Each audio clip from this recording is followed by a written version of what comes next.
원가도 중원을 향하고. 허도를 벗어난 유비의 군사는 며칠 안 돼 서주에 이르렀다. 자사로 있던 차주가 멀리까지 나와 유비를 맞아들였다.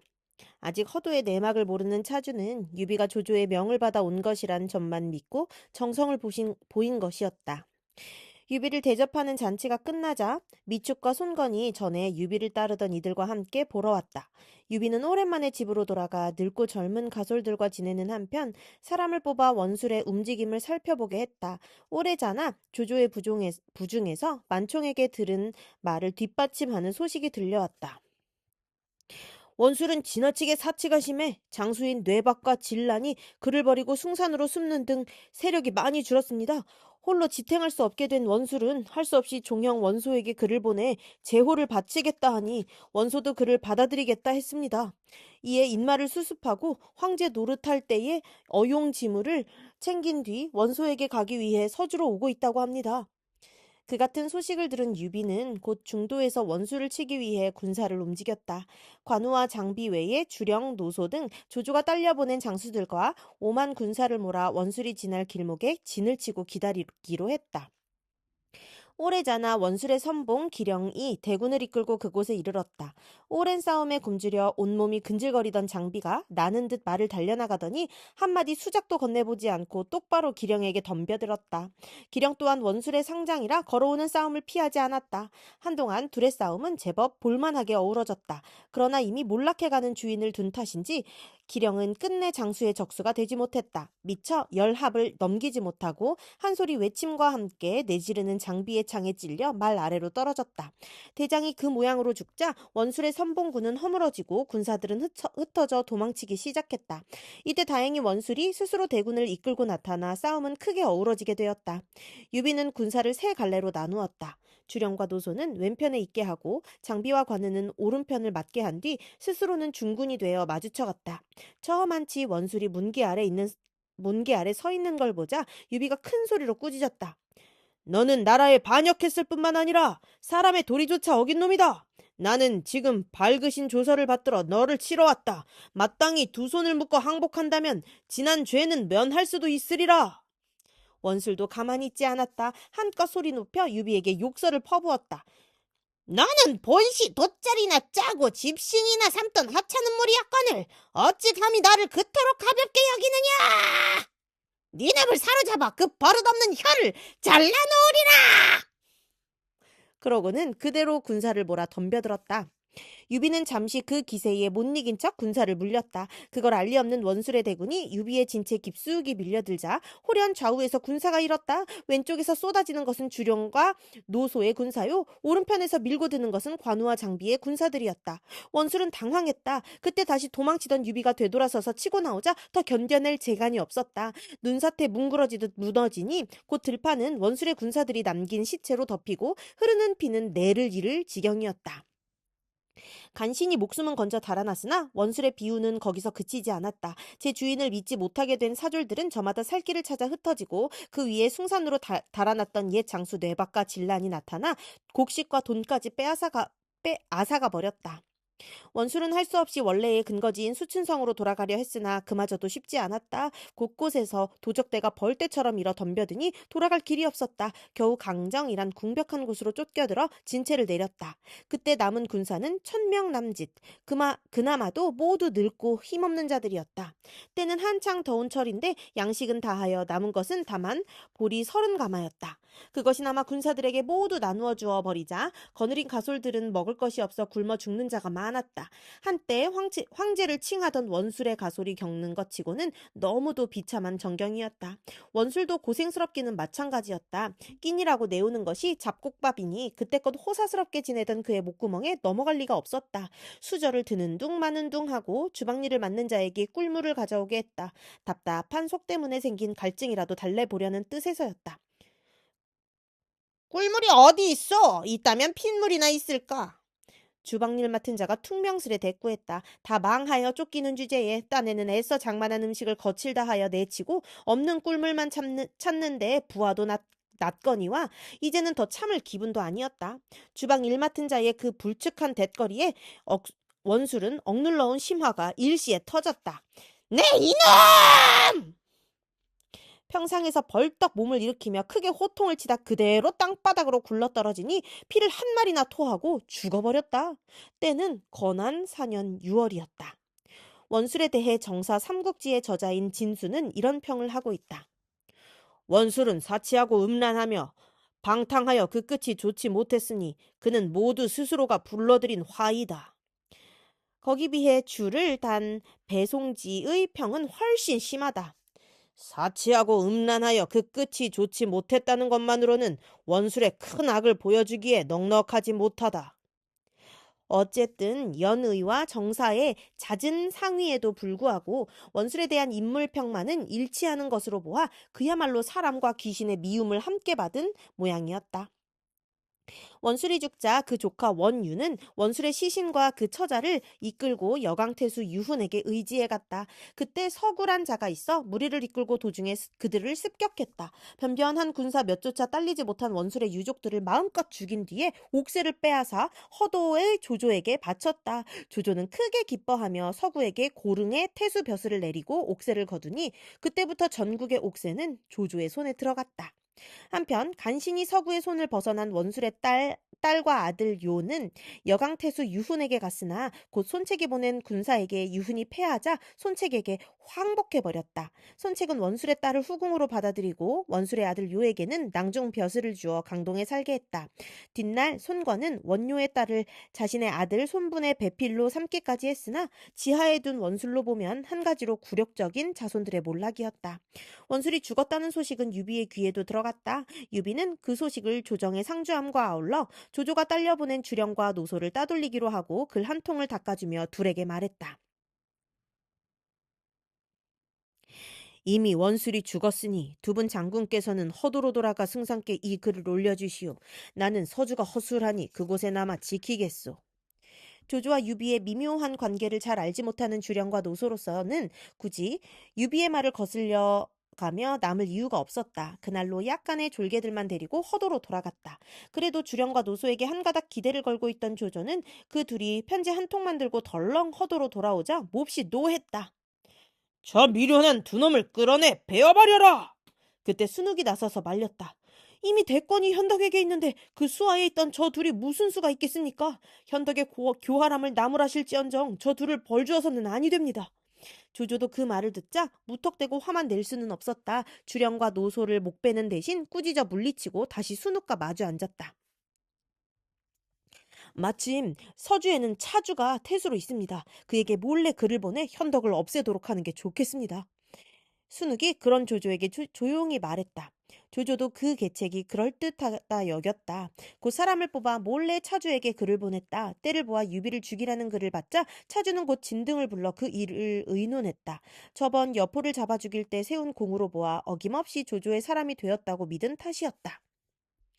그 일이라면 아주 쉽습니다. 지금 유비는 성을 나가 백성들의 환심을 사는데 정성을 쏟고 있습니다. 며칠 안 있으면 다시 성으로 돌아올 것인즉 그때 장군께서는 군사를 성벽 안에 감추고 기다리다가 그가 말을 타고 돌아오기를 기다려 한 칼에 베어버리도록 하십시오. 저는 따로이 군사들을 거느리고 성 위에 있다가 뒤따라오는 그의 졸개들을 활로 쫓아버린다면 일은 깨끗이 해결될 것입니다. 차주에게 불려온 진등은 아무렇지 않은 얼굴로 그렇게 대답했다. 차주는 좋은 계책이라 여겨 따랐다. 그러나 진등은 차주와 작별하자마자 부친 진규를 찾아가 방금 있었던 일을 얘기했다. 현덕은 그렇게 해칠 사람이 아니다. 먼저 그에게 이 일을 알려주어 대비케 해야 한다. 진규가 엄한 얼굴로 그렇게 말했다. 처음부터 꼭 유비를 죽일 마음이 없었던 진등은 부친의 명을 받자 급히 말을 달려 성을 나갔다. 마침 관우와 장비가 유비보다 한 발 앞서 성으로 돌아오고 있었다. 진등은 그 둘에게 차주가 조조로부터 밀명을 받은 일과 아울러 자기가 차주에게 일러준 꾀를 알려주었다. 얼른 가서 차주 그놈을 한창에 꿰어놓아야겠어! 미처 말을 다 듣기도 전에 장비가 장팔 사물을 둘러매며 소리쳤다. 관우가 그런 장비를 진정시켰다. 이미 저쪽은 성벽 안에 군사를 감추고 기다리고 있으니 그냥 가면 반드시 낭패를 볼 것이네. 내게 차주를 죽일 수 있는 계책이 있으니 그대로 해보세. 밤중에 조조의 군사가 서주에 도착한 것처럼 꾸며 차주로 하여금 성을 나와 우리를 맞게 하세. 그래, 불시에 그를 치면 힘들이지 않고 죽일 수 있을 것이네. 성난 가운데도 들어보니 옳은 계책 같았다. 이에 장비도 관우의 뜻을 따르기로 하고 먼저 자기 편 군사들을 조조의 군사처럼 꾸몄다. 원래 유비가 이끈 군사들은 대개가 조조로부터 얻은 군사들이었다. 기치며 병장기가 모두 조조군의 특색을 보이는 것들이라 일은 어려울 게 없었다. 그날 밤이었다. 밤이 깊어 삼경쯤 되었을 때 한때의 군사가 서주성 앞에 나타나 소리쳤다. 성문을 열어라! 그대들은 어디서 온 군사들인가? 성 위에 있던 차주의 군사들이 물었다. 어둠 속에서 다시 여럿의 목소리가 대답했다. 조승상께서 장문은 장군과 함께 특히 뽑아보내신 인마다. 아무래도 서주의 일이 마음에 걸려 밤을 낮삼아 달려가도록 명하셨으니 그대로 태숙께 아뢰도록 하라.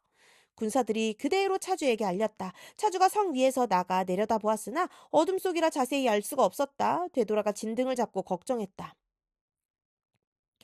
만약 나가서 맞지 않으면 승상을 섬기는 내 정성에 받을 것이고 나가서 맞아들이려 하니 또한 속임수가 있을까 두렵소이다. 어떻게 하면 좋겠소? 그러다가 진등이 별 계책을 내지 못하자 답답한 듯 다시 성벽 위로 나가 소리쳤다. 지금은 밤중이라 잘 분별하기 어려우니 내일 아침 날이 밝은 뒤에 서로 보도록 하는 게 어떻소? 그렇게 늦장을 부릴 여유가 없소. 유비가 할까 두렵소이다. 얼른 성문을 여시오.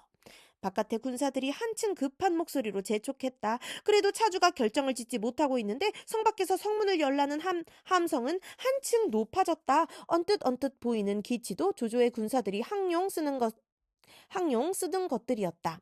하지만 여전히 마음을 놓지 못한 차주는 갑옷을 차려입고 군사 1천까지 딸린 뒤에야 비로소 적교를 내리게 했다. 문화는 어디 계시오? 적교 위에 올라선 차주가 조심스레 물었다. 그때 횃불 아래서 관우가 청룡도를 휘두르며 똑바로 말을 달려오는 모습이 비쳤다. 이 하찮은 거사! 어찌 감히 속임수로 우리 형님을 죽이려 했느냐! 병력 같은 호통과 함께 달려드는 관운장을 보자 차주는 몹시 놀랐다. 손발이 떨려 몇 탑 겨루어 보지도 못하고 말머리를 돌려 달아나려 했다. 그러나 적교를 건너려 해도 진등이 성벽 위에서 화살을 쏘아 붙여 건널 수가 없었다.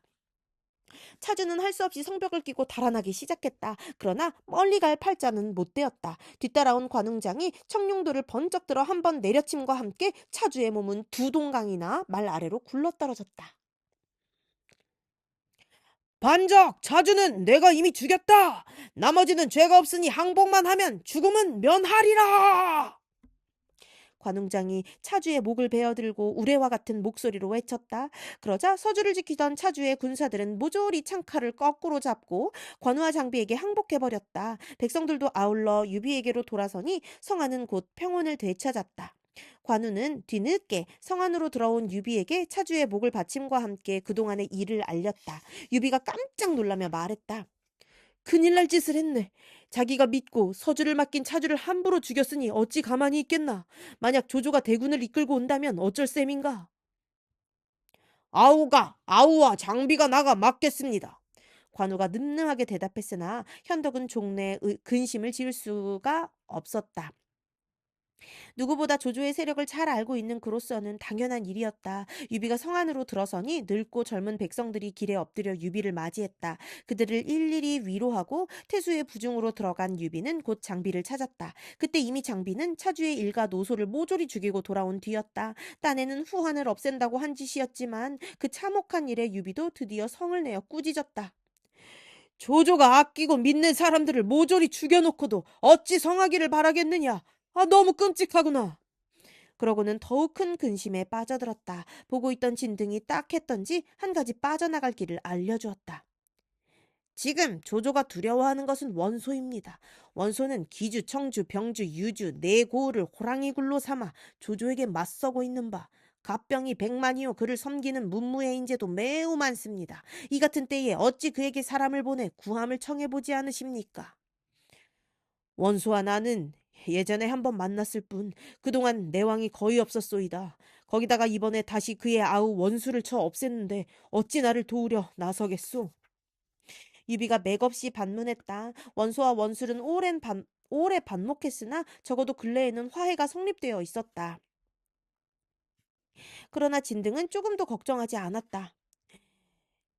이곳에 원소와 3대에 걸쳐 교분을 두고 지내는 사람이 있습니다. 만일 그의 글 한 조각을 얻어낼 수만 있다면 원소는 반드시 달려와 장군을 도울 것입니다. 그게 누구요? 그 사람은 장군께서도 평소 존숭의 예절로 깍듯이 모신 분입니다. 그런 분을 어찌 잊고 계십니까? 그러자 유비도 비로소 깨달은 듯 소리쳤다. 그렇다면 정강성 선생을 말하는 것이요? 그렇습니다. 유비의 물음에 진등이 빙긋이 웃으며 그렇게 대답했다. 정강성의 이름은 현우로 유비에게는 일생에 걸쳐 몇 번이고 예사 아닌 인연으로 만난 사람이었다. 그는 유비의 스승이었던 노식과 함께 당대의 석학으로 마융의 문화에서 배웠는데 제주에 못지않게 행실도 곧았다. 마융은 제자를 가르칠 때 넓은 방에다 장막을 들이워 앞에는 제자들을 앉게 하고 뒤에는 아리따운 가기들을 버려 세워 제자들이 공부하는 양을 구경하게 했다. 학문 못지않게 학문하는 자세에 단련에도 뜻을 둔 배치였다. 젊은 제자들은 대개 아리따운 기녀들에게 곁눈질을 하게 마련이었으나 정현은 마융의 문화에 머문 3년 동안 단 한 번의 삿된 눈길도 보낸 적이 없었다. 마융도 그런 정연을 심히 아껴 힘써 가르쳤고 배움을 마치고 돌아갈 때는 감탄하며 말했다. 내 학문의 깊은 부분을 얻은 자는 오직 정현 하나뿐이다. 그러나 정현은 거기서 그치지 않고 집으로 돌아온 뒤에도 학문에 전심하였다. 그러다 보니 집안 전체가 저절로 학문에 젖어 시비들까지도 모시를 줄줄 웰 정도였다. 한 번은 이런 일이 있었다. 시비 가운데 하나가 정현의 뜻을 거슬러 계단 앞에 꿇어앉아 벌을 받게 되었다. 짓궂은 다른 시비 하나가 모시의 구절을 빌려 놀린다. 어쩌다가 진흙 속에 떨어지게 됐느뇨? 한 말씀 드리려다 노여움을 산 탓이라네. 벌을 받고 있던 시비도 같이 모시의 한 구절로 응수했다. 집안의 풍류와 아취가 대개 그 정도였다. 환제 때 벼슬길에 오른 정현은 상서에 이르렀으나 십상시에 난 때 벼슬을 버리고 초야로 돌아와 서주의 자리를 잡았다. 유비는 탁군에 있을 때 스승 노식으로부터 그에게 배울 수 있도록 추천장까지 받은 적이 있었다. 상산의 나무꾼이라는 늙은이를 만나 생각을 바꾸고 찾아가지는 않았지만 그 인연은 나중에 유비가 서주목이 되었을 때 기어이 맺어졌다. 나이가 들수록 학문의 귀함을 깨닫게 되어 늦게나마 정현을 찾아 가르침을 청한 것이었다. 여포의 배신으로 비록 오래도록 배울 수는 없었으나 유비가 정현을 스승으로 섬기는 정은 유별난 데가 있었다. 진등의 깨우침으로 그런 정현을 생각해낸 유비는 크게 기뻤다. 곧 진등과 함께 정현의 집으로 달려가 급한 사정을 말하고 원소에게 보내는 글 한 통을 써주기를 청했다. 제자로서보다는 헝클어진 천하를 풀어나갈 인재로서의 기대에 바탕한 글이었다. 그대는 이 글을 품고 밤을 낮삼아 달려 원소에게 전하도록 하라. 정현의 글을 받아낸 유비는 돌아오자마자 손건을 불러 그렇게 일렀다. 주인의 곤궁을 짐작하고 안타까워하던 손건은 나는 듯 말을 달려 기주로 갔다. 현덕은 내 아우를 공격해 죽게 했으니 원래대로라면 돕는다는 것은 당치 않다. 그러나 정상서의 글이 중하니 가서 구해주지 않을 수 없다. 글을 읽은 원소는 그렇게 말하며 문무의 관원들을 불러 모은 뒤 군사를 일으켜 조조를 칠 의논을 했다.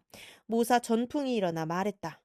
해마다 군사를 일으켜 백성들은 지쳐있고 창고에는 쌓인 곡식도 없는데 다시 대군을 일으켜서는 아니 됩니다. 먼저 사람을 보내 천자께 공소찬을 이긴 첩보를 올리고 허도의 태도를 살피십시오. 천자와 조정이 우리에게 마음이 기울어지기를 기다려보다가 정이 뜻대로 되지 않을 때는 다시 표문을 올려 조조가 우리 천자 사이를 이간시킨 죄를 묻고 군사를 일으키시면 됩니다. 먼저 군사를 여양 땅에 둔 채 방비를 굳게 하신 뒤 한해에서는 배와 노를 더 만들게 하시고 싸움에 필요한 군기도 말끔히 수선하시어 내실부터 기하도록 하십시오. 그런 다음 군사를 내시되 정면으로 싸우는 것이 아니라 정병을 갈라 조조와의 변방을 여전히 굳게 지키기만 한다면 3년 이내에 대사는 판가름이 날 것입니다. 말하자면 정면 대결을 피하고 굳게 지킴으로써 싸움을 유리하게 이끌자는 주장이었다. 모사 신배가 당장 반대하고 나섰다. 그렇지 않소이다. 우리 명공의 신무하심으로 하삭의 강성함을 어루만져 군사를 일으키신다면 조조를 치는 것은 손바닥을 뒤집는 것처럼이나 쉬운 일이요. 무슨 까닭으로 쓸데없이 세월을 끌어간단 말씀이요. 하지만 다른 모사 저수는 생각이 전풍과 비슷했다. 신배의 혈기찬 말에 은근히 퉁을 주는 듯 맞섰다. 싸움에 이기는 길이 반드시 강성함에 달린 것은 아닐 것이외다. 저쪽은 이미 조조의 법령이 자리 잡았고 그 군사도 날래고 단련되어 있으니 공손찬과는 다릅니다. 가만히 앉아서 공궁에 빠지지는 않을 것이요. 이제 전풍에 훌륭한 계책을 벌이고 명분 없는 군사를 일으키는 것은 명공께서 취하실 만한 계책이 못 됩니다. 그런 저수의 말을 또 한 사람의 중요한 모사 곽도가 반대하고 나섰다. 아니 왜다. 조조를 향해 일으키는 군사가 어찌 명분이 없단 말씀이요. 명공께서는 바로 지금이 일찌감치 대사를 정해두어야 할 때외다. 바라건대 정상서의 글에 따라 유비와 함께 대의로 조조를 치도록 하십시오. 이는 위로 하늘의 뜻을 따르고 아래로는 백성들의 바람에도 맞는 일입니다. 아끼는 모사 넷이 두 패로 갈라져 각기 자기들의 계책이 옳음을 주장하니 원소도 선뜻 마음을 정할 수가 없었다. 그러다가 뒤늦게 불려온 허유와 순심이 방으로 들어서는 걸 보고 원소가 말했다. 이 두 사람도 보고 들은 게 많은 선비요. 이들의 주장이 어떠한지도 한번 들어봅시다. 그런 다음 두 사람이 예를 다하기 무섭게 물었다. 정상서가 글을 보내기를 나더러 군사를 일으켜 조를 치라는구려.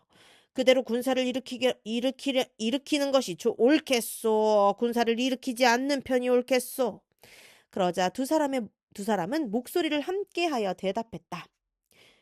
명공께서는 만음으로써 적음을 꺾고 강해진 뒤에야 약함을 공격하셨습니다. 왕실을 받들고자 한해 역적을 치는 것은 또한 같습니다. 마땅히 군사를 일으키셔야 합니다. 그들의 말에 원소도 드디어 마음을 정한 듯 했다. 몸을 일으켜 탁자를 치며 소리쳤다. 두 사람의 소견이 정히 내 뜻과 같소. 속히 군사를 일으키도록 하시오. 그리고 한편으로는 정현에게 답을 띄우고 한편으로는 유비에게 적응할 채비를 갖추라는 전가를 보내도록 했다. 원소군의 진용은 이러했다. 주전론을 편 신배와 봉기가 나란히 통군이 되고 거기에 가담한 허유와 순심에다 지구론을 편 전풍을 딸려 모사로 삼았다. 군세는 마군 15만에 보군 15만을 합쳐 총 30만으로 안량과 문추가 대장이 되어 여양 땅을 향해 발진했다. 그러면 여기서 잠시 원소의 인맥을 살펴보자.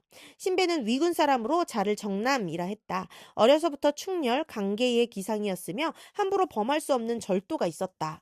원소가 기주를 얻을 무렵부터 신임을 받아 치중별가가 된 이래 그를 섬기게 되었는데 그 재주와 지략이 범상치 않아 자주 논의를 주도했다. 전풍은 자가 원호로 거록 사람이라고도 하고 발해 사람이라고도 한다. 타고난 자질이 빼어났으며 권모술수와 지략에 아울러 밝았다. 효성 또한 지극하여 어려서 친상을 당했는데 슬퍼함이 극진하였고 몇 달이 지나도록 이가 드러나게 웃는 법이 없었다. 책을 두루 읽어 아는 것이 많아 일찍부터 주군의 이름을 떨쳤다. 잠시 군리를 지내다 효렴에 뽑히어 시여사가 되었으나 환관들이 발호하자 벼슬을 버리고 초야에 돌아와 살았다. 원소가 간곡한 글과 패백을 보내 그를 부름에 왕실을 받든다는 그의 대의 명분에 응해 섬기게 되었는데 일찍이 원소에게 천자를 모실 것을 권할 만큼 그의 살핌은 밝은 데가 있었다. 조조에게 있어 곽가나 순욱 같은 존재로 비록 원소가 그의 충언을 잘 받아들이지는 않았으나 모사 중에는 으뜸가는 인재라 할 만했다. 봉기의 자는 원도라 썼는데 출신은 분명하지 않다. 일찍 원소가 동탁과 틀어져 낙양호를 빠져나올 때부터 허유와 함께 그를 따랐다. 원소는 기주를 손에 넣을 때부터 주로 그의 계책을 따랐고 신임 또한 두터웠으나 신배를 얻게 되자 그와 자주 뜻이 맞지 않았다. 그러나 도량이 넓어 사감으로 큰 일을 그르치는 법이 없었다. 어떤 사람이 원소에게 신배를 모함하자 의심을 품은 원소는 봉기에게 신배의 일을 물은 적이 있었다. 봉기는 선뜻 대답했다. 신배는 천성이 맵고 강직한 데가 있어 옛사람의 절도에 비할 만합니다. 의심해서는 아니 됩니다. 그대는 신배를 싫어한다 들었는데. 원소가 뜻밖으로 신배를 변호하는 그에게 어리둥절해 말했다. 그러자 봉기가 엄숙히 대답했다. 지난날 그와 다툰 것은 사감 때문이었으나 지금 말하고 있는 것은 국사입니다. 어찌 혼동이 있을 수 있겠습니까? 그 또한 원소의 신임을 얻기 위한 말재주라는 의심이 있으나 대개 그의 사람됨이 그러했다. 저수는 광평 사람으로 어려서부터 뜻이 크고 권략에 밝았다. 주위에 별가를 지내다 현령을 거쳐 전기주 자사 한복의 별가가 되었다. 원소가 기주를 차지하자 기도 위에 있던 그도 원소의 사람이 되었는데 또한 모사 중에 모사라 할 만했다. 허유는 자를 자원이라 쓰며 조조와는 동향인 패국 사람이었다. 일찍이 임협 시절부터 조조와 가까운 사이였으나 동탁이 낙양으로 들어왔을 때 조조가 겉으로나마 동탁을 돕는 채 하는데 실망하여 원소를 따르게 되었다. 원소와 함께 기주로 달아난 뒤 그를 도와 일했는데 지나치게 격하고 진퇴에 가벼운 흠이 있으나 제사로서는 역시 당대의 인류였다. 그 밖에 곽도와 순심 등도 하나같이 박식하고 지략에 밝아 인재를 모으는 데까지는 결코 원소가 조조에 뒤지지 않았다. 무장도 안량과 문추를 비롯해 고람, 장합, 신비 등 당천의 용사들이 구름같이 모여 있었다. 모든 일이 정해지자 다시 곽도가 나서서 말했다.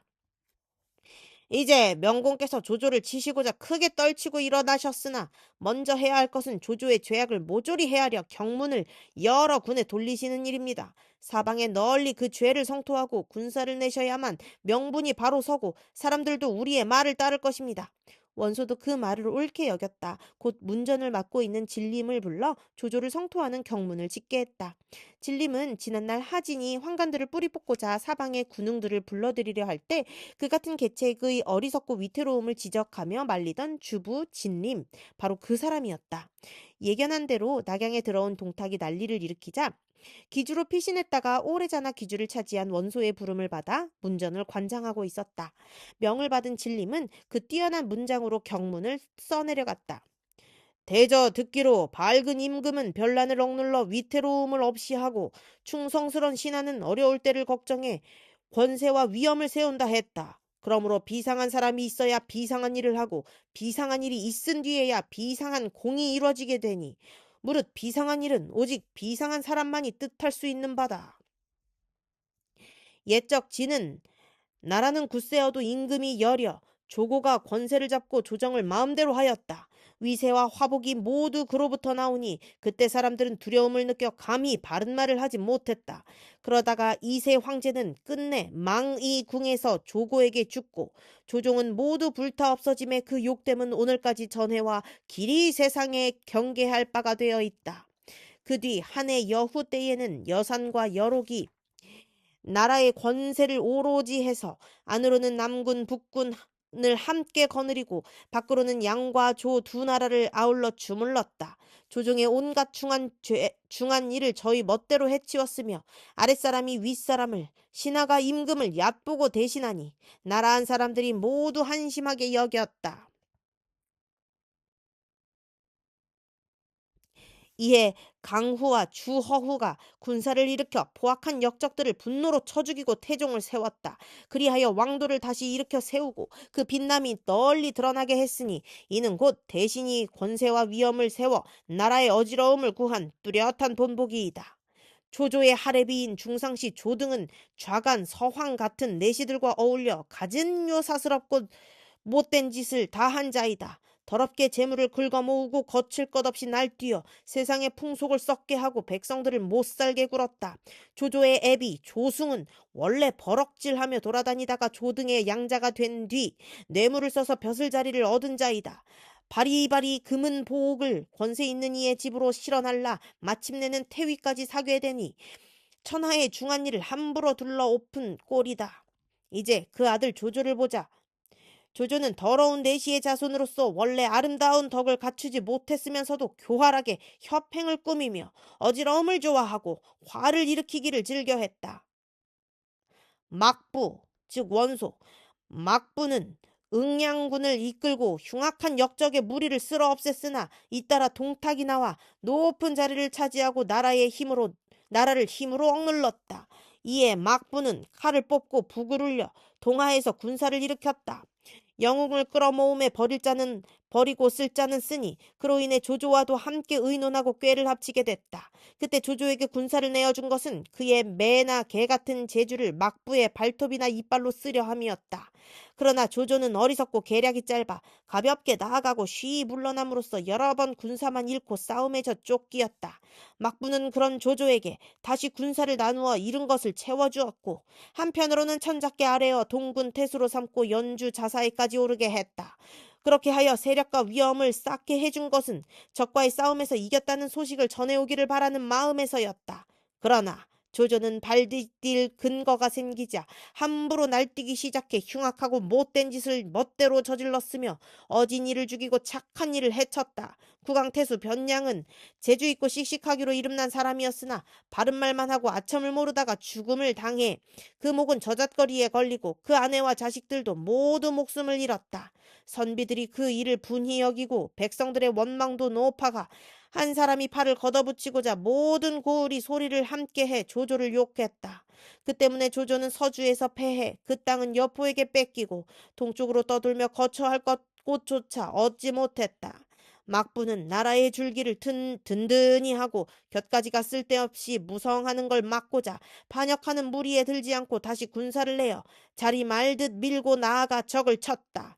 징소리 북소리 울리는 곳에 여포의 무리는 사방으로 흩어져 달아나고 조조는 목숨을 건짐과 아울러 방백의 자리까지 되찾았다.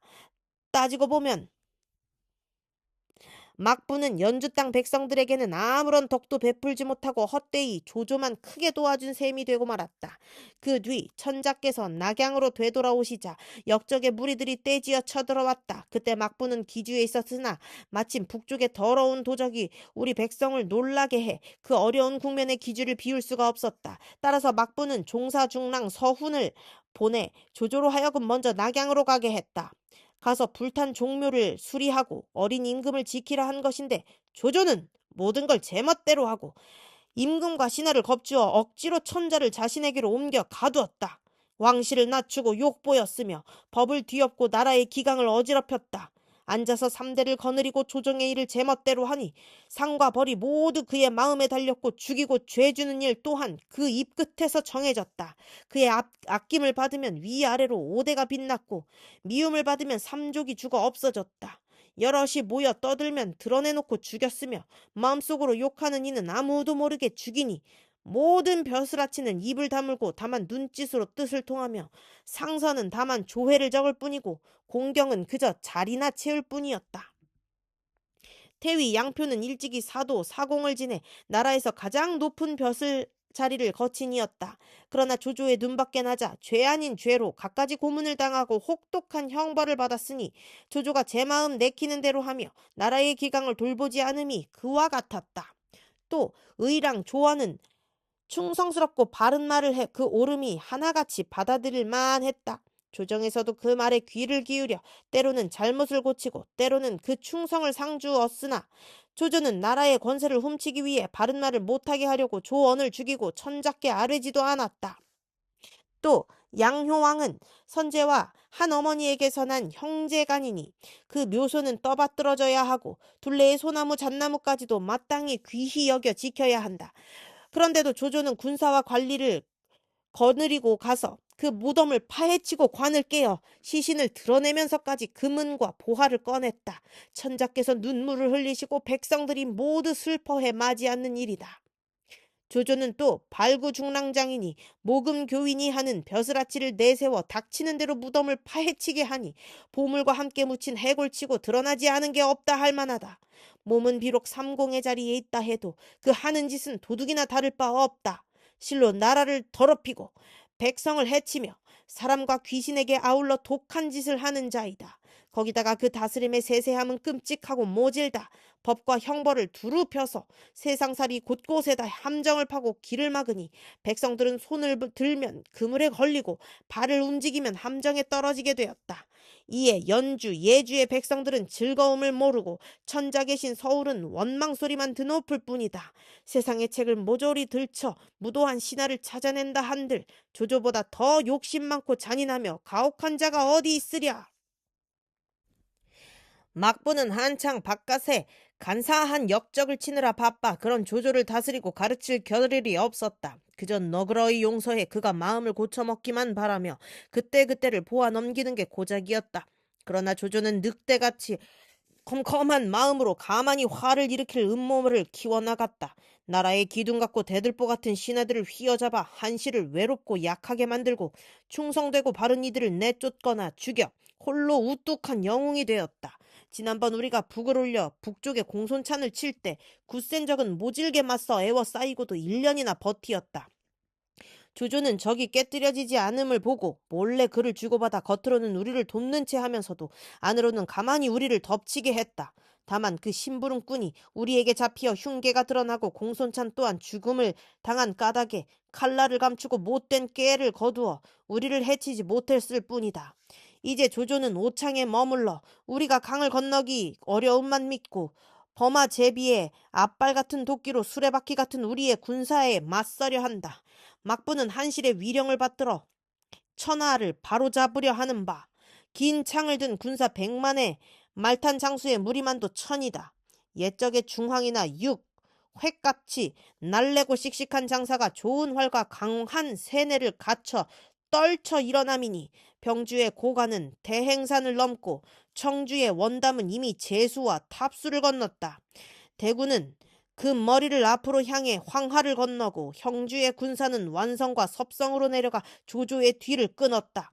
우레처럼 울리고 범처럼 나아가 저의 근거지에 모이는 날에는 타오르는 불로 마른 쑥덤불을 사르듯 푸른 바다를 뒤엎어 단숯불을 끄듯 적을 칠 것이니 누가 죽어 없어지지 않고 견뎌낼 것이랴. 거기다가 조조의 군사와 벼슬아치들 가운데 싸울 만한 자는 모두가 유주, 기주 땅 사람들로 더러는 일찍이 내 밑에 있었던 적도 있어 모두 돌아오고 싶은 마음에 눈물을 흘리며 북쪽을 바라고 있다. 또 그 나머지는 연주, 예주 땅 백성이거니와 여포와 장량을 따르던 무리로 주인이 망한 뒤 위협을 못 이겨 억지로 따르고는 있되 각기 조조와의 싸움에서 다치고 상한 적이 있어 그를 원수로 여기는 바다. 한편 우리가 깃발을 휘두르며 높은 곳에 올라 북만 울려도 바람에 쓸리듯 모두 항복해와 흙더미가 무너지고 기왓장이 부스러지듯 할 것이니 칼날에 피를 묻힐 일도 없을 것이다. 이제 한실은 힘을 잃고 기강은 풀어졌으며 조정에는 돕는 신하가 없고 종실에도 역적을 막을 세력이 없다. 도성 가까운 곳에 바른 말을 하던 신하들도 이제는 모두 머리를 수그리고 나래를 접은 채 어찌할 줄 모르는 새새끼 같은 꼴이다. 비록 충의로운 신하가 있다 할지라도 포악한 신하에게 억눌려 버렸으니 어찌 그 절개를 펴보일 수 있으랴. 또 조조는 자기가 거느린 군사 700으로 궁궐을 애워싸 겉으로는 천자를 지키라는 핑계를 대면서도 실제로는 천자를 가둬놓고 있다. 그가 역적질할 마음이 그렇게 함으로써 싹튼 게 아닌지 참으로 두렵다. 이제야말로 충신이 간과 뇌를 땅에 쏟으며 몸을 바칠 때이다. 열사가 나라를 위해 크게 공을 세울 때이니 누가 가진 힘을 다 쏟아붓지 않을 수 있겠는가. 조조는 또 어명과 나라가 정한 바에 따름이라 내세우고 사람을 흩어 군사를 모아들이고 있다. 멀리 떨어져 있는 고을들이 아무것도 모르고 군사를 댈까 걱정된다. 그렇게 하는 것은 여럿의 뜻을 어기고 역적질에 가담하는 짓이 되며 스스로의 이름을 더럽히고 천하의 웃음거리가 될 뿐이라. 밝고 생각 깊은 사람은 따르지 않을 것이다. 오늘로 유주, 병주, 청주, 기주 네 곳에서 아울러 군사를 낼 것이니 이 글이 형주에 이르거든 형주도 얼른 군사를 일으켜 건충 장군과 성세를 합치도록 하라. 그 밖에 주군도 각기 의로운 군사를 가다듬어 경계에 버려 세우고 크게 무위를 떨쳐 기울어진 나라를 바로잡으라. 그리함으로써 비상한 공이 드러나기 시작할 것이다. 조조의 목을 얻는 자에게는 5천 호 후에 봉하고 5천만 전을 상으로 내릴 것이며 조조 아래에 장수나 장교, 관리라도 항복해오는 자는 그 죄를 묻지 않을 것이다. 널리 이 너그러움과 믿음을 펴며 벼슬과 상을 걸고 천하에 포고한다. 천자께서 갇히고 핍박받는 어려움 속에 계심을 알리나니 영이 떨어지는 대로 따르라. 진림이 지어 올린 경문을 본 원소는 매우 기뻐하며 여러 벌 베껴 급히 각 주군에 돌리게 하는 한편 묻과 물의 주요한 길목마다 방으로 붙이게 했다. 경문은 오래자나 허도에도 이르렀다. 그 무렵 조조는 두풍을 알아 자리에 누워 있었는데 조홍이 송구한 듯 그 경문을 가져다 바쳤다. 그걸 읽자 조조는 모골이 송련하여 온몸에 식은땀이 흐르더니 두풍까지 싹 가셔버렸다. 그만큼 진림의 글은 매서웠다. 이 경문은 누가 지었다고 하던가? 펄쩍 뛰듯 일어난 조조가 물었다. 조홍이 불길 이는 눈길로 대답했다. 듣기로 진림이란 놈이 지었다고 합니다. 눈앞에 있다면 금방 한 주먹으로 으깨어버릴 듯한 태도였다. 조조와 사촌인 조홍으로서는 당연했다. 그러나 조조는 역시 달랐다. 대수롭지 않다는 듯 피식 웃으며 말했다. 글하는 자들은 싸움하는 재주를 당해내지 못한다. 진림의 글이 비록 아름답다 하나 원소의 싸움에는 재주가 그에 따르지 못하니 어쩌겠느냐. 원소가 내게 깨뜨려지는 날은 반드시 내 손 안으로 들어올 것이다. 그런 다음 곧 여러 모사들을 불러놓고 원소를 맞아 싸울 의논을 했다. 전에 북해 태수였던 공룡이 그 소식을 듣고 왔다가 먼저 입을 열었다. 원소는 지금 세력이 엄청납니다. 싸워서는 안 됩니다. 화해를 하도록 하십시오. 그게 무슨 말씀이요? 원소는 아무짝에도 쓸모없는 위인인데 무엇 때문에 그와 강화를 맺는단 말이요? 순욱이 공룡을 나무라듯 물었다. 공룡이 그 말을 받아 계속했다. 원소는 거느린 인재가 많고 백성들도 간웅성하오. 그 밑에 있는 허유, 각도, 신배는 모두 지모가 있는 사람들이며 전풍과 저수는 충직한 사람들이오. 안량, 문추의 용맹은 삼군을 덮을만 하고 고람, 장합, 순우경 등도 모두 세상에 드문 명장들이 외다. 그런데 어찌 원소를 쓸모없는 사람이라 할 수 있겠소? 그러나 순욱은 오히려 가볍게 웃으며 대꾸했다. 원소의 군사는 많으나 정연하지 못하고 전풍이란 사람은 강직하여 윗사람을 자주 거스르며 허유는 탐심이 많아 지혜롭다 할 수 없고 신배는 지모보다 고집이 세고 봉기는 쓸데없이 과당성만 앞세울 뿐이요. 거기다가 이 사람들은 서로 뜻이 맞지 않으니 오래잖아 반드시 서로 싸우게 될 것이여 애다. 장수도 마찬가지요. 안량, 문추는 그저 하찮은 무리의 용맹뿐이니 한번 싸움에 사로잡을 수 있고 그 나머지 용렬한 무리들은 100명에 이른다 한들 입에 올릴 가치도 없소이다. 그러자 공룡도 잠시 그 같은 순욱의 말을 되씹어 보는 듯 말이 없었다. 조조가 크게 웃으며 순욱을 편들었다. 그렇지. 모두 문약의 헤아림에서 벗어나지 못할 것이요. 그러고는 곧 유대와 왕충을 불러 영을 내렸다. 유장군은 전군이 되고 왕장군은 후군이 되어 군사 5만을 이끌고 서주로 가시오. 승상의 기호를 그대들에게 내줄 터이니 반드시 그걸 앞세우고 유비를 공격하도록 하시오. 공룡과 순욱이 얘기를 주고받는 사이에 이미 서주 쪽에 보낼 장소까지 마음속에서 결정해둔 모양이었다. 명을 받고 나가는 둘을 보며 정욱이 조심스레 말했다. 유대와 왕충이 과연 맡은 몫을 잘 해낼지 걱정됩니다.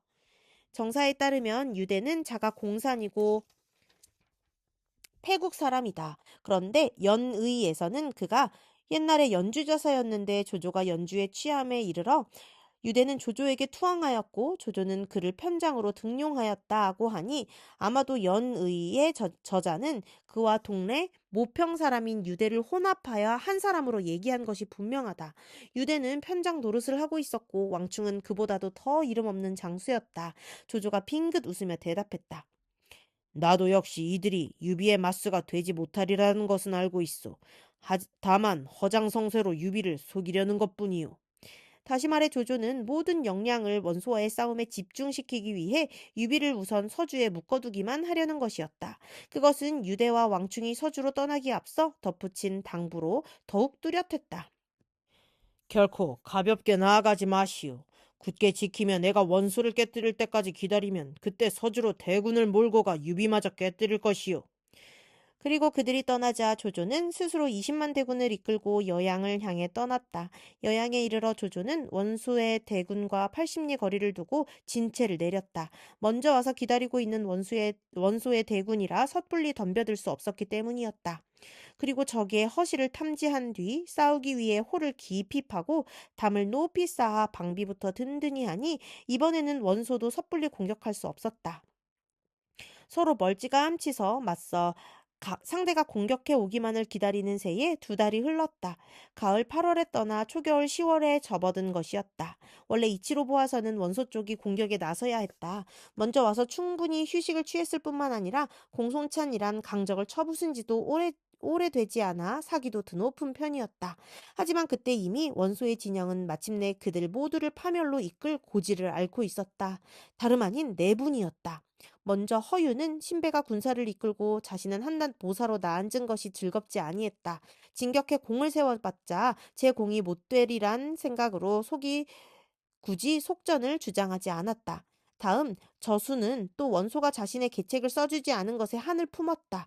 만약 그 싸움에서 원소 쪽이 이기게 되면 지구전을 주장한 자신의 계책은 더욱 그른 것이 될 것이기 때문에 되도록이면 이기지 못하기를 바랐다. 그러나 저서는 더욱 안 되기 때문에 싸움을 애매한 상태로 두는데 힘을 썼다. 만약 원소가 확고한 주견이 있고 과감하게 결단할 수만 있어도 그 정도의 불화는 큰 상처가 되지 않을 수 있었다. 하지만 그 또한 이 말 저 말에 모두 귀를 기울이고 마음을 정하지 못하니 군사는 그대로 묶여 있을 수밖에 없었다. 처음에는 초조하게 원소의 공격을 기다리던 조조도 두 달이 지나자 이상한 낌새를 느꼈다. 상세한 내막은 알 수 없었지만 적어도 원소가 급히 맹공으로 나올 수는 없으며 또 나온다 해도 그리 대단한 힘을 보이지 못하리란 판단이 들었다. 이에 조조는 장패를 불러 청서를 지키게 하고 우금과 이전은 하상에 둔병하게 한 뒤 조인으로 하여금 관도에 머물러 그들 모두를 함께 감독게 했다. 그리고 자신은 몸을 빼어 일단 허도로 돌아갔다.